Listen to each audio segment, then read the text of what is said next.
Aqui é zero cosseno de φ. Só que eu assumi direto que aqui tudo é positivo.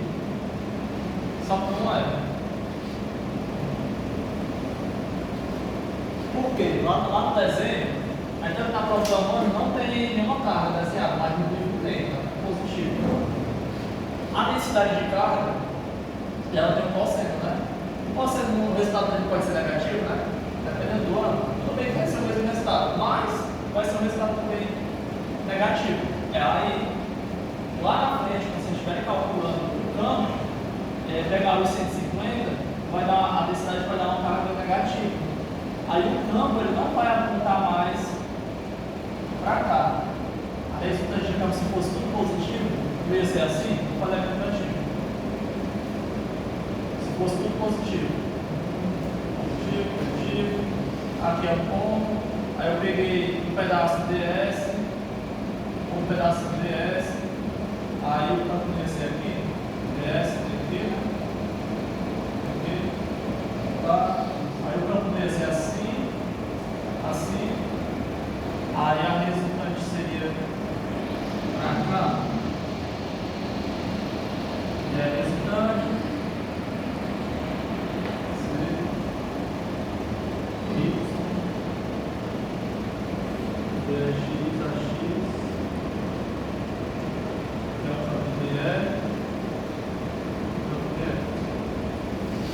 e eu ia ter essa resultante porque bem aqui vai se cancelar.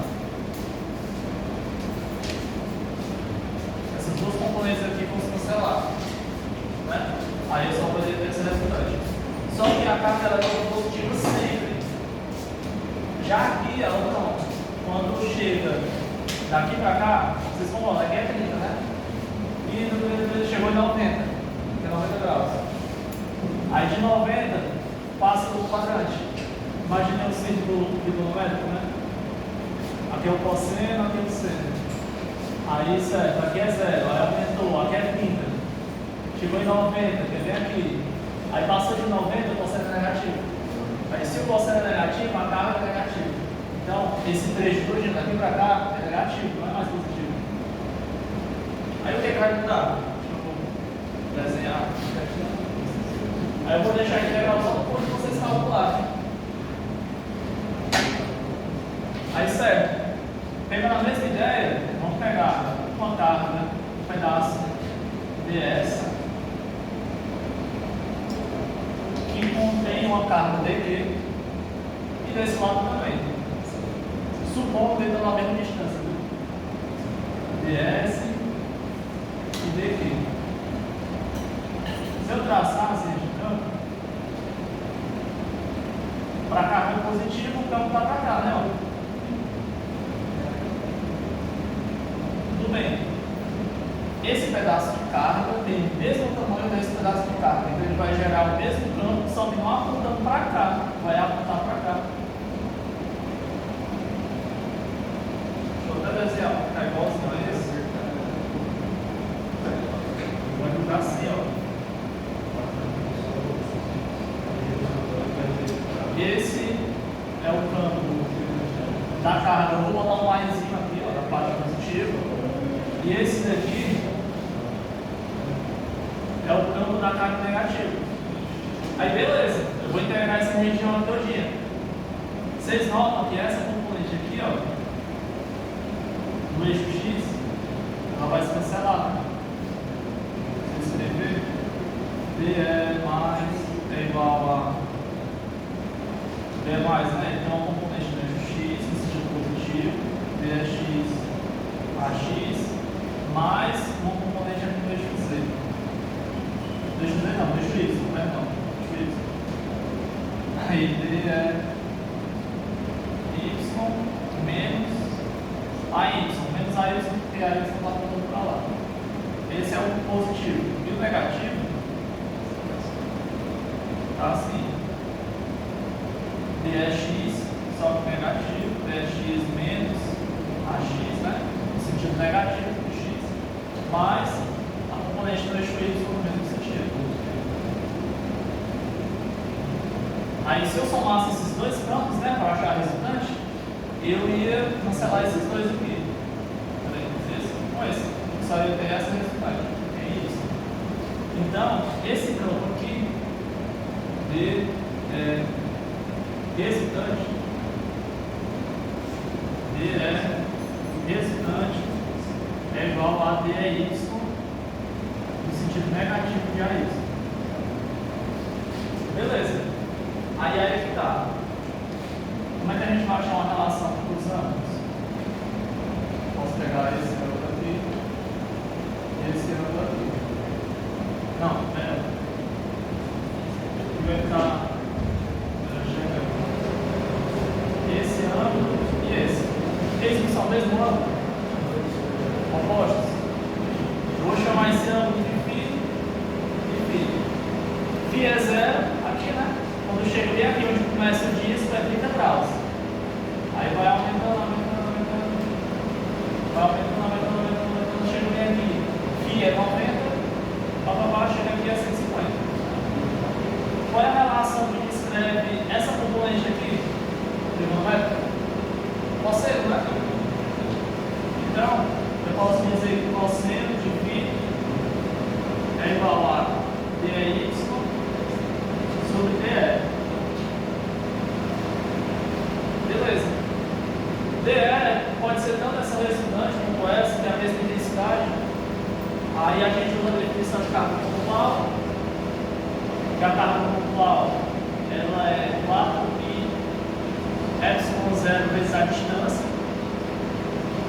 de que substituir essa equação aqui. Aí vamos substituir. Cadê y igual? Eu já estou fazendo mais rápido, e aí depois vocês vão organizando. 4π ε0 é dq cosseno de φ negativo de AY. Pronto. Agora a gente precisa escrever o R. Na questão, ele diz que essa distância daqui para cá é R e daqui para cá é R também. Então, onde é aplicado? É de R até 2R. Então, essa distância aqui, como a gente vai trabalhar para resolver essa questão, é mais fácil de usar a coordenada cilíndrica, a gente pode dizer de logo de cara que ds é igual a ρ dρ dφ. Porque isso também define uma área no ciclo. Ρ vai variar de E menor ou igual de ρ menor ou igual de 2R. E o φ vai ser a intervalo que ele colocou lá na questão. 30 graus, que eu uso justamente com esse aqui, né? E menor ou igual a 150 graus. Aí, o que é a distância do ponto até a carga que eu quero calcular? É um Rzinho. Só que aqui ele está coincidindo com o corpo, que é a radial cilíndrica, que ela nasce na origem. Então, a gente pode substituir logo direto esse Rzinho por corpo. Vai ficar assim.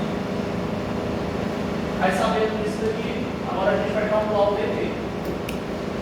A gente sabe que o S ele é igual à carga total dividido pela área total. Só que aqui a gente não tem uma densidade constante, a gente tem uma densidade que varia. Por isso que até a carga mudou aqui, a gente já viu isso. Então, para vocês resolverem, vocês vão precisar fazer uma integral, que é basicamente essa integral aqui, vocês vão substituir. A gente sabe que esse OS ele é igual ao dq por uma área. Um pedaço de carga por uma área. Quem é o S? É aquilo ali. Substitui e isola dq. Tá dq, passo ds para cá, né? Vai ficar aqui 0, cosseno de φ. Tá ali, né? ds. Quem é ds? Esse aqui. A gente já definiu. Substitui isso aqui e integra. Vamos logo botar a integral, aí depois vocês resolvem. Vai ficar igual a integral dupla de R até E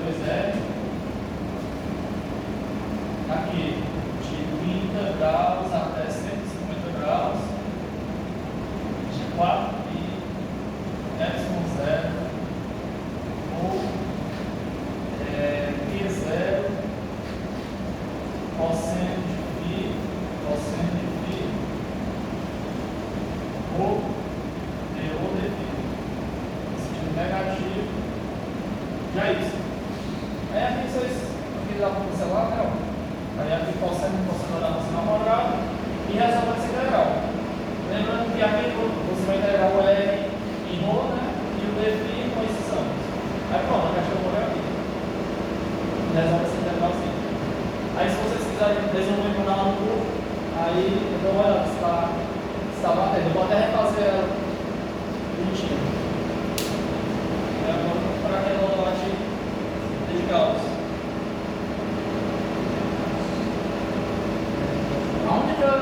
A única coisa que complicou nessa questão foi a densidade de carga, porque mudou o sentido do campo.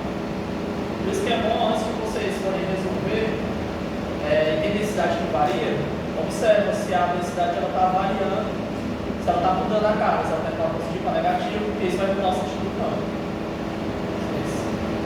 Lembra disso. Pode apagar? Deixa eu só logo passar antes de cabeça. Senão eu vou esquecer.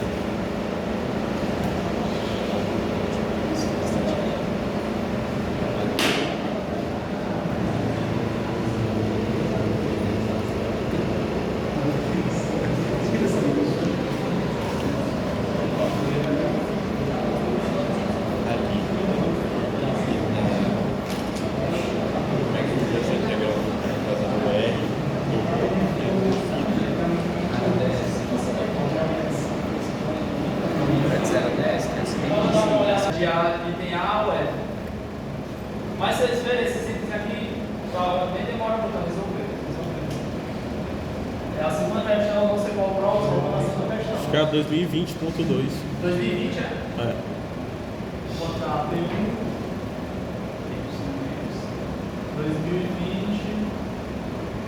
2020.2. Aí sério, o que ele falou?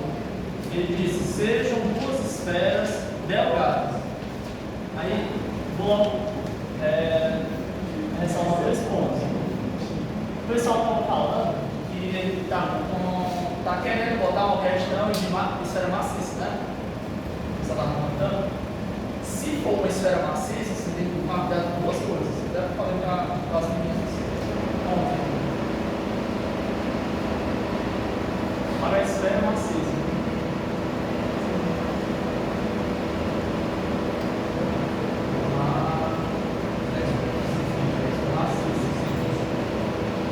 Ele pode dar dois tipos de esfera para vocês, maciça. Ele pode dar uma esfera maciça condutora e uma que não é condutora. Se a esfera for condutora, vocês vão ter que lembrar de uma coisa.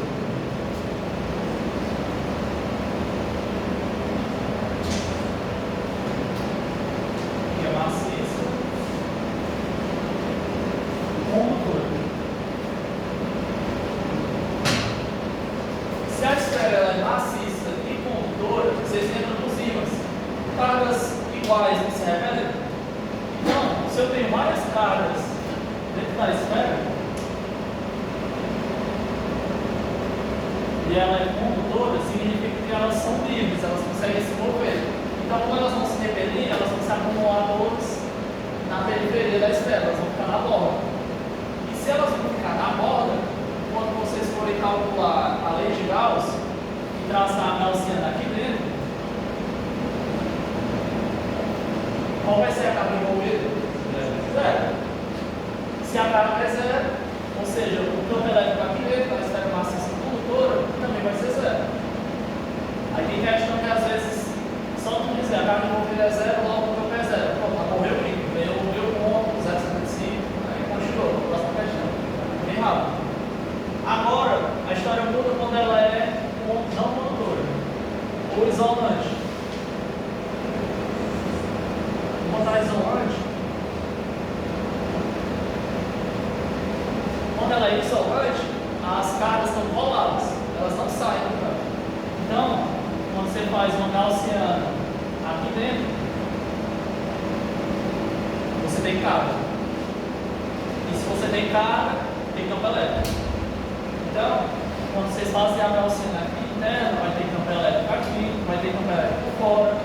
Aqui na condutora, vai ter campo elétrico só fora. Né? Aí, vocês fiquem atentos a essas duas. Quando for uma esfera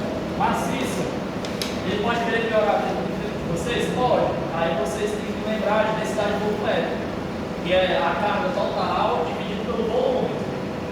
Qual vai ser o volume aqui dessa carga envolvida? Vai ser esse Rzinho, né? Então vai ser 4 vezes pi. Esse Rzinho ao cubo é o volume dessa esfera de carga. Então, para achar a carga envolvida, vocês vão pegar. Eu vou ver lá, né? Que é de volume, é a carga total dividido pelo contato total, né? Total dividido pelo volume da esfera. Vou botar o volume da esfera. Vamos ver que essa esfera aqui não tem raio muito grande. 4 terços de L ao cubo. Esse é o valor da carga total, essa esfera todinha.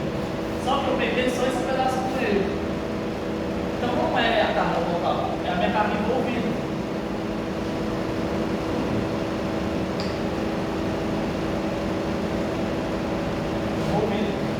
Isso daqui eu só posso igualar essa equação total com a área envolvida quando a densidade volumétrica é constante, dividido por a carga envolvida. A carga envolvida aqui é essa onde tem uma resina da gaussiana. Então é Rzinho ao cubo. E aqui vocês fazem uma regra de 3. Você joga isso daqui para esse lado, isola a carga envolvida e substitui na lei de Gauss. Isso aqui só funciona quando constante. Se não for constante, vocês vão fazer o que está fazendo nessa questão. Isola de que integral. Aí na lei de Gauss, no caso, aí vai integral de um lado e do outro. Mas eu acho que ele não vai colocar não. Vai ser no máximo constante. Aí vocês têm que fazer isso daqui. Aí tudo bem, isso aqui foi observação. Vamos para a questão. Aí na questão, ele diz, ó, sejam duas esferas, duas superfícies delgadas. O que é algo delgado? Exato. Ou então, algo que é tão comprido, a sua espessura é muito menor em relação ao seu comprimento. O negócio é infinito. Não tem nenhum volume, só tem área. Aí ele fala, são duas esferas delgadas, condutoras. Ele racitou isso daí para confundir vocês, porque aí vocês ficam, rapaz, é condutora, então tem volume. Aí vocês vão lembrar disso aqui, só que não precisa. O fato de ser condutora, não, dessa questão, nesse caso, não é conhecido. Condutoras e concêntricas. Concêntricas significa que elas estão exatamente assim.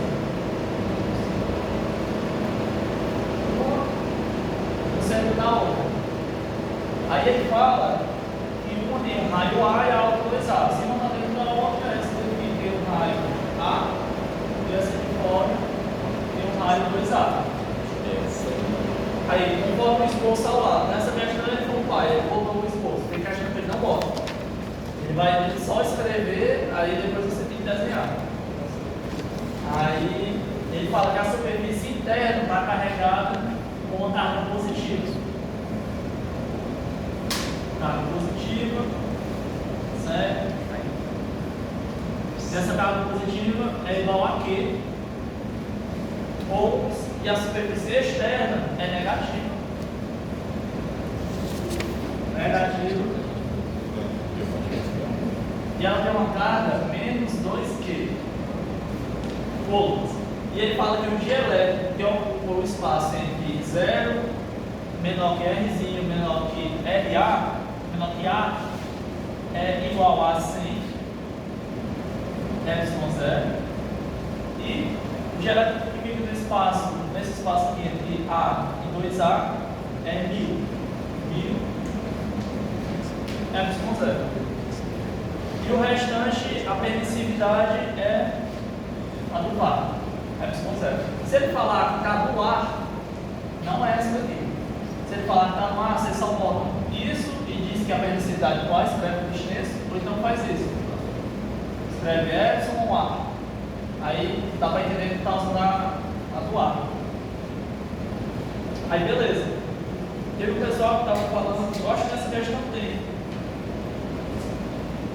Esquematizando visualmente, elétrico, espaço, essa questão ele fez o contrário. No item F ele pede para fazer um esboço do problema com todas as grandezas físicas e tudo. questão que ele vai desde o começo. Desde o começo. Aí o que é que vocês podem fazer se tiver no começo? Tem que lembrar.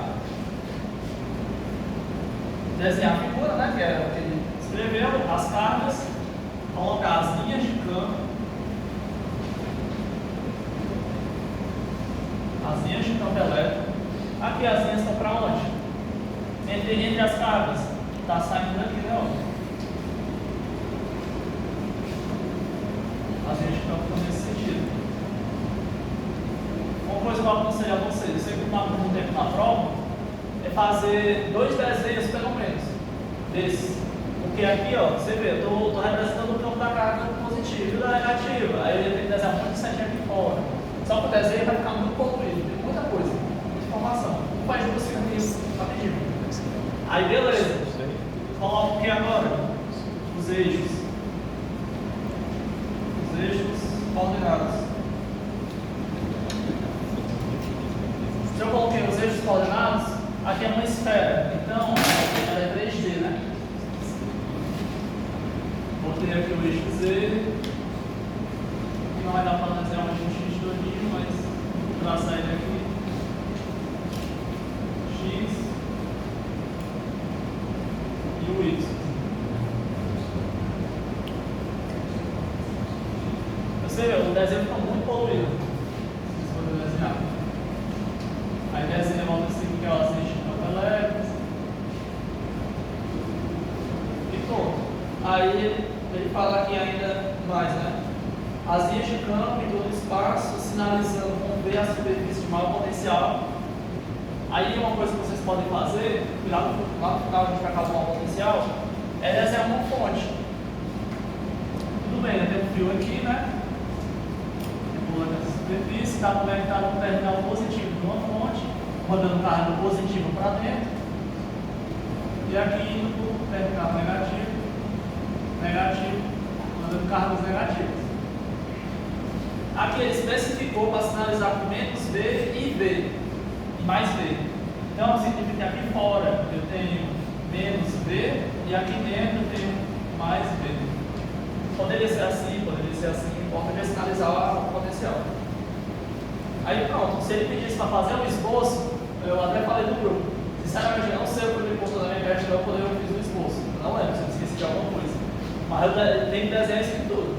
Não pode esquecer nenhuma das eu fiz. Basicamente, esses dois aqui são o que são mais estresse. Desenhar as linhas e os eixos. Se você quiser, fala que o sistema de coordenadas vai ser esférico, é o mais usual. Sistema de coordenadas. Precisa dos eixos, mesmo usando o sistema de coordenadas. Como é? Tipo, se eu usar o sistema de coordenadas esférico, eu vou precisar colocar o Z, o Y, o X. É porque assim, o X e o Y e o Z são padrão. Sempre vão existir. Aí o que vai mudar se eu desenhasse um esférico? Aí eu ia ter que trazer um vetor para cá, ia desenhar um vetor θ, aí o φ girando, só que é muito complicado e ia andar muito poluído. Se for desenhar, Então é melhor só para baixo. você pode comentar. É o melhor. Aí pronto, se ele pedisse um esboço, seria isso, você teria que botar. Eu não sei o que ele queria mais, além disso. Aí certo, o item A ele está pedindo para calcular o vetor de campo elétrico entre R menor que A.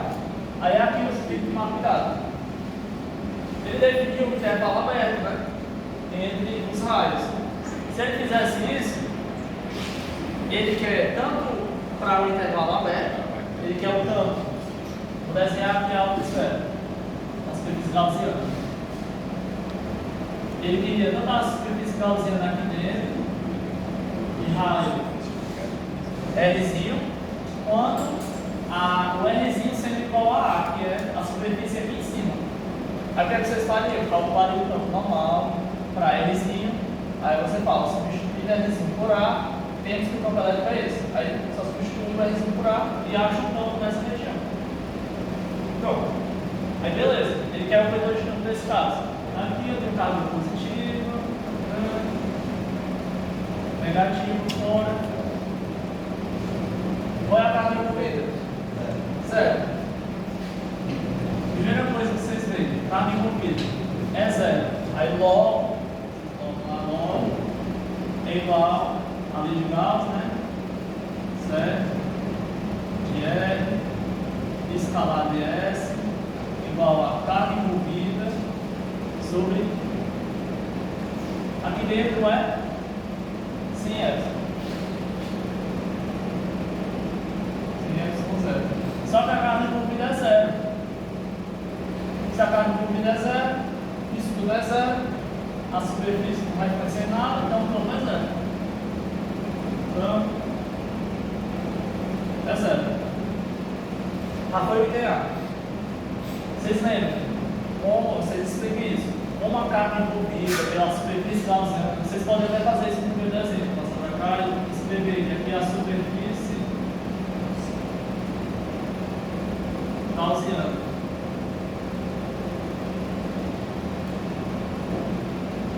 Dizer que essa superfície gaussiana, a carga envolvida pela superfície é nula, então o campo é zero. Pronto.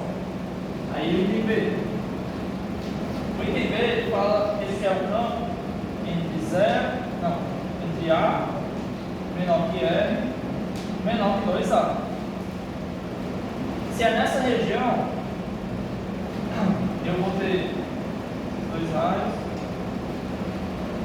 e é aqui, né? Aqui dentro é positivo, negativo. Tudo bem? A gaussiana é essa daqui. As regiões estão apontando para fora, né? Se eu tenho carga envolvida, a carga envolvida que eu tenho aqui é carga positiva. Aí você bota carga envolvida igual mais que foi perdido. Aí você desenha as regiões de campo. Esse raio black não teria começado a partir do lado. Não. Vai fazer. Porque eu teria que dizer a superfície gaussiana, ela é uma casca. Então ela começa na origem. Então tem que puxar o raio do na origem. Agora se eu for calcular potencial, tem que pegar daqui até aqui. Porque é o caminho das linhas de campo. Aqui dentro não tem, eu só tenho o campo daqui para cá. Aí, Nessa questão ele fala que a superfície é gaussiana? não. Então. Isso aqui você desenha. Não, justamente. Se ele não especificar que é ou não é, eu posso afirmar que é. Eu posso trabalhar como se eu transformasse uma superfície Já gaussiana. afirmar que Rzinho é o raio da superfície. Gaussiana. Sim. Pode. Foi assim mesmo. Se você quiser escrever isso também pode. Então, Aí aqui já assim. Aí serve. Aí você vai fazer agora a integral de Gauss. A gente sabe que como é positivo, o campo está apontando para fora, né? Aí você deve ter a linha de campo. EGE apontando para fora. E lá em cálculo 3, vocês viram que DS aponta sempre perpendicular a uma área. Então, para facilitar nossas contas, DS está no mesmo sentido do campo. Então, se eu fizer esse grupo escalar aqui, né? DS vai ficar AR positivo, né? Positivo. Vezes, pode escalar, quer dizer, aqui vai dar 1. Q sobre essa região aqui, ela é de 1000x com 0. Pronto. Quem é DS? DS, se você jogar o campo para fora, porque aqui é uma superfície, um raio fixo, ou seja, o campo não depende do raio, da superfície gaussiana, então eu jogo o campo para fora, só vou ter a integral de DS. E DS é a integral de área.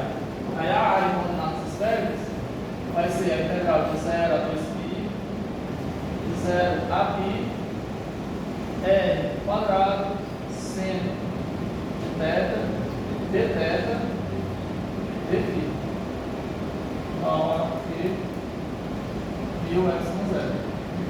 Lembrando que 0 a π é θ, 0 a 2π é dφ. Resolve essa integral, que é bem simplesinha, vai resultar na área dessa esfera da superfície gaussiana. Vocês isolam no campo? o campo vai ser exatamente igual a 4pi epsilon, na verdade 4pi não, 4.000 pi epsilon 0 vezes r quadrado, que o vetor apontando no sentido positivo de r. Esse vai ser o campo do item B. E no item C, você vai ter a gaussiana na parte externa. A gaussiana da parte externa é a que vocês têm que tomar cuidado, porque pode acontecer o que acontece nessa questão.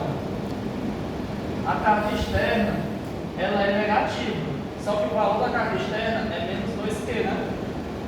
E o valor da carga interna é Q. Então, quando eu for resolver a carga envolvida, eu vou ter que pegar as duas cargas. Porque a superfície gaussiana está envolvendo tanto a superfície interna quanto a externa. A carga envolvida vai ser menos 2Q mais Q, que vai dar menos, né?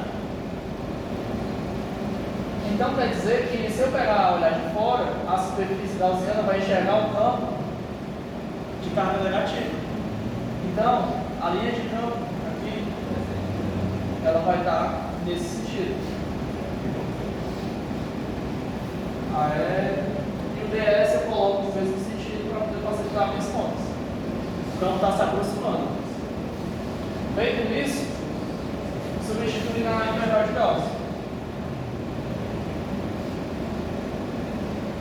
Já fazendo o produto escalar, menos AR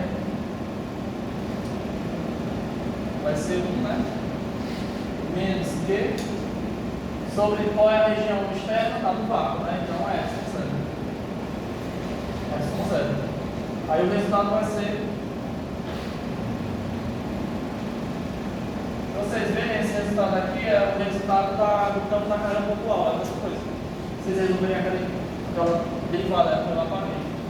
Então é o resultado. 4pi epsilon 0 r quadrado menos Q. Porque se eu olho uma carga totalmente envolvida pela superfície gaussiana, é como se eu estivesse olhando para isso daqui como uma carga pontual. Mesma coisa. Aí dá esse resultado.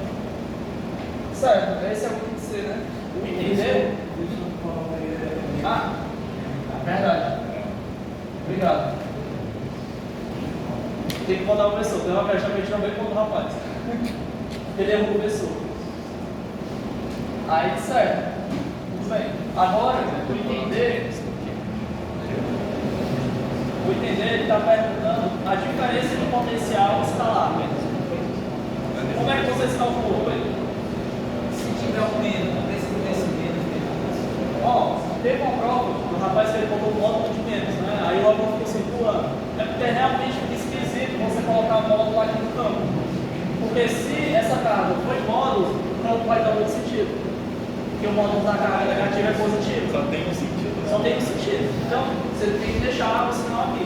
Agora, para calcular potencial, você coloca ela em módulo, porque vai ficar mais, posso falar, mais fácil de entender. E o potencial, vocês viram lá que é negativo aqui, né?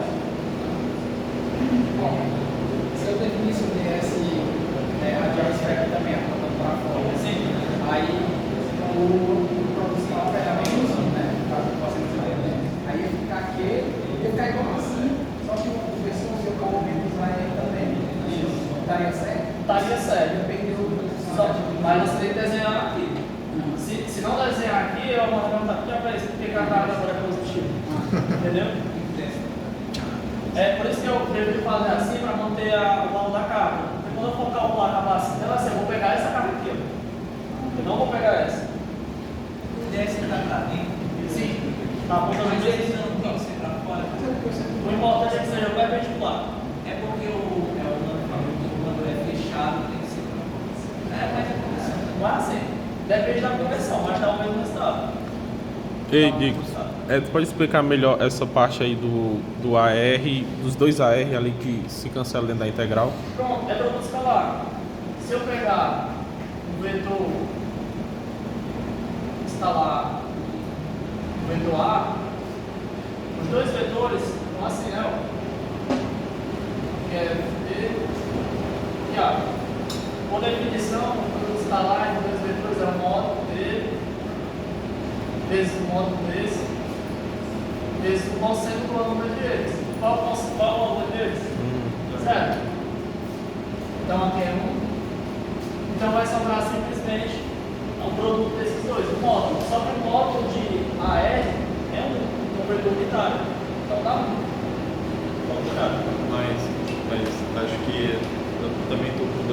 do porquê da onde veio esses AR, esses dois ARs.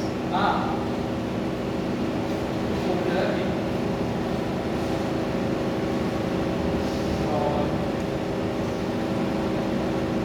é do sentido do campo.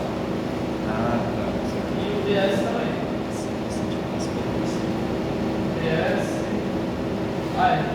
Eu não explicitei, mas estava anteriormente fazendo pelo menos um potencial. Para estar falando lá, eu acho que enquanto o professor fala na ponta, a gente.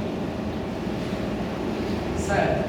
Aí, para potencial, a gente quer essa definição. Só que você pode colocar em ponto.